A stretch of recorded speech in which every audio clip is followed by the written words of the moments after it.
kuya, pero syempre, minsan, kinikilig din. I think I was probably referring to Therese.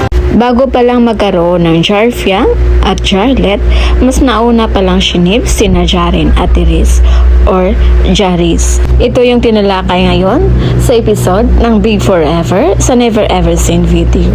Nauna pa lang sinip ng mga housemates sina Jaren at Therese ng first week nila sa loob ng bahay ni Kuya at aminado naman si Therese na kinilig siya kay Jaren.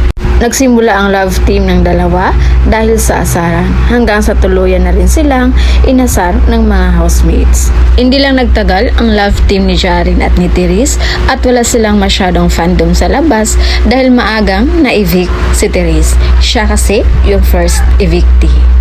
Kung napatagal lang sana ang pagsasama nila sa loob ng bahay, siguro isa din ang Jaris sa mga kinagigiliwan ng mga fans ngayon na love team dahil parehong may chemistry ang dalawa. Naagad namang nag-react ang mga netizens, lalo na ang mga supporters ng Jarfiang at Jarlet.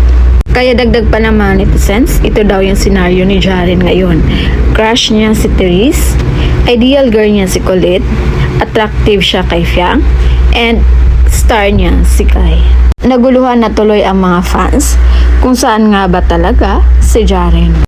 At ayon pa sa kanila, parang pinapaingay lang ng management ngayon si Jaren para ma-sold out ang kanyang mga ticket. Ang plot twist pala dito guys is ayaw ng ABS-CBN na mag-away-away ang Big 4 kaya kay Therese na lang si Jaren. Wala ng Jarfiang, Jarlet at Kyrene ngayon.